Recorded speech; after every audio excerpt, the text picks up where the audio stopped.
Okay, remember that they are changing the sound of my voice. This video is about trickle-down economics, aka supply-side economics. And it's about why not to play stupid about it. So first of all, the government could expand the FBI and they could invest in government-run farms and factories that produce things to increase the supply of things. Pretty straightforward. So the argument that increasing the supply is going to lower the price of things can be addressed that way and in the most cost-effective manner that way. The argument that if the rich have more money, that it will trickle down and it will help the economy so much that it would help the economy more than if you invest in the poor is false. First of all, most rich people aren't that smart. Think about the people you went to school with, college, high school, the smartest people in your classes. Do you think that Bill Gates and Elon Musk and Donald Trump and Larry Ellison and these guys are smarter than those guys? They're not. Okay? They are not. Most people would probably think of Asian kids that they went to school with and say those guys are a lot smarter than the people I named. But regardless of race, there's many people who are smarter than they are who will never be given a fair chance to generate wealth and create jobs. When you add the element of people want to see them succeed, people who would give back a certain percentage to the poor, to build houses, to produce food, what have you. It's open and shut. People would support their companies. They would be war on poverty-plied companies. That's superior to trickle-down economics. But then the London School of Economics did a study over many periods of history across 18 countries that made it clear that the money doesn't trickle down. Nothing will justify $5 trillion in tax cuts, especially when we already have a trickle-down economic system and the money isn't trickling down. People like to argue that the rich people pay far more taxes than other people, but they're still avoiding paying taxes. And those loopholes are put there on purpose for rich people to avoid paying taxes and the money isn't trickling down. Rich people dominate the government. You see what happens when all these billionaires surround Donald Trump. Did they pass legislation to house the homeless? No. If they're so sure of trickle-down economics, why didn't they do that? Why didn't the countless advocates for trickle-down economics advocate for housing the homeless effectively? Tracing the money, tracking the money, auditing the process all the time. Because trickle-down economics is about creating a feudal system. It is not rational to assume that trickle-down economics helps the poor more than cost-effective programs and wealth taxes. It is not rational. So several things come about here. Three things come to mind. One is the study from the London School of Economics. Two is the idea of what is rational, right? Because when you look at this situation and you see the situation is very bad, we have to look at what is the most logical assumption in regards to what we should do. And that has to do with the concept and the idea of rationality.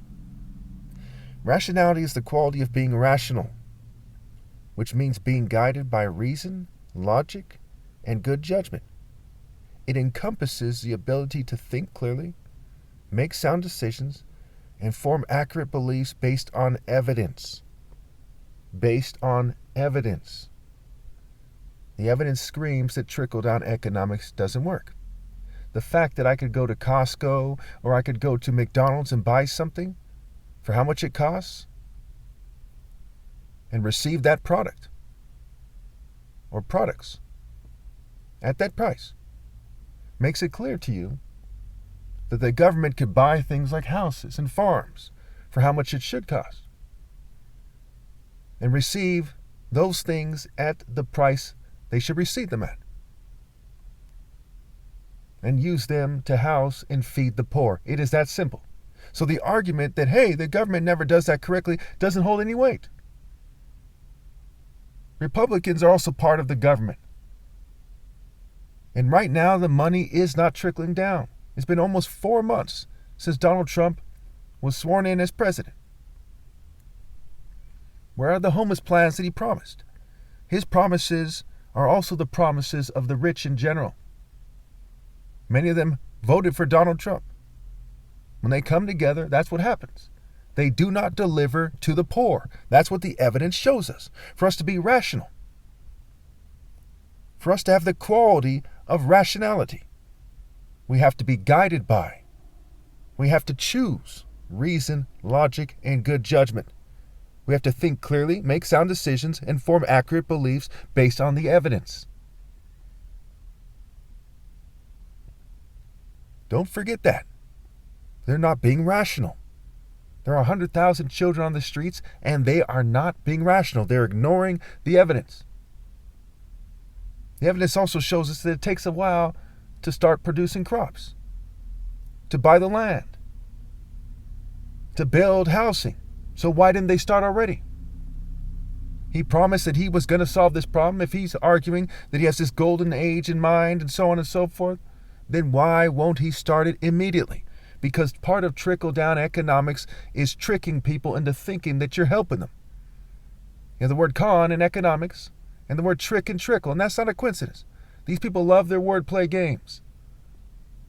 Like Cruella de Vil in 101 Dalmatians. She was a rich female, and her name was a play on words for cruel devil. Cruella de Vil. Look it up. They've acknowledged that. Not only is trickle-down economics wrong, but they've hidden their mockery in plain view. They think you're no good tricks. And they're using your desperation to sexually exploit you as well. It is a sexually sadistic idea. Trickle-down economics. They know people will suffer. They know as poor people get poorer, a lot of times they get desperate and they do crimes they wouldn't otherwise do. Not just stealing, but killing people and raping people. They know they come into fugitive states. They're fugitives from reality. They don't want to face reality. And in reality, they're in a very bad situation. And they're being coerced by the minions, the cronies of the crony capitalist system. And I'm not a communist, mind you. And they're afraid to come together and to live their constitutional rights. The freedom of assembly, the right to protest for what is right, the right to choose to assemble for actual rational decisions instead of turning their back on these people who are raped and killed every day, turning their back on around 1,000 people who commit suicide every week, turning their backs on the 9 million people who die of starvation and hunger-related issues every year. Don't let them con you when it comes to the economy. Don't let them con you when it comes to your constitutional rights, because their interpretation is a sick joke.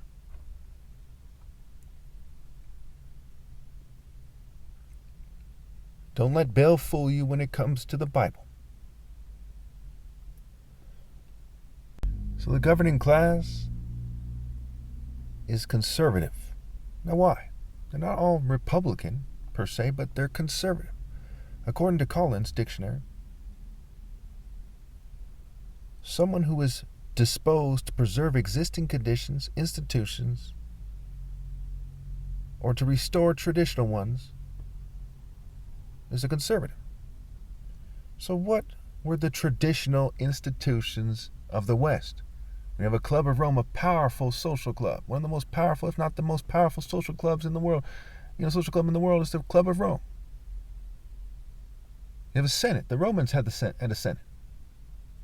The Romans had corporations and guilds. They stabbed people in the back, literally, quite often. They had a feudal system, an oligarchy. Like Bernie Sanders said, they are oligarchs. They want an oligarchy.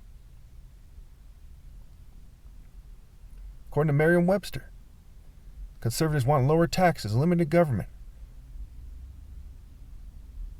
They wanted limited regulation of business and investing.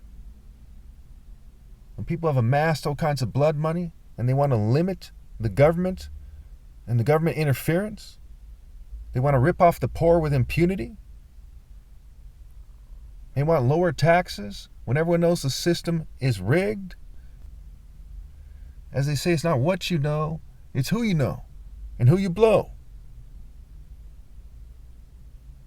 Going back to the con, right? Conservative, condescending, economy, conniving, confidence man, con man.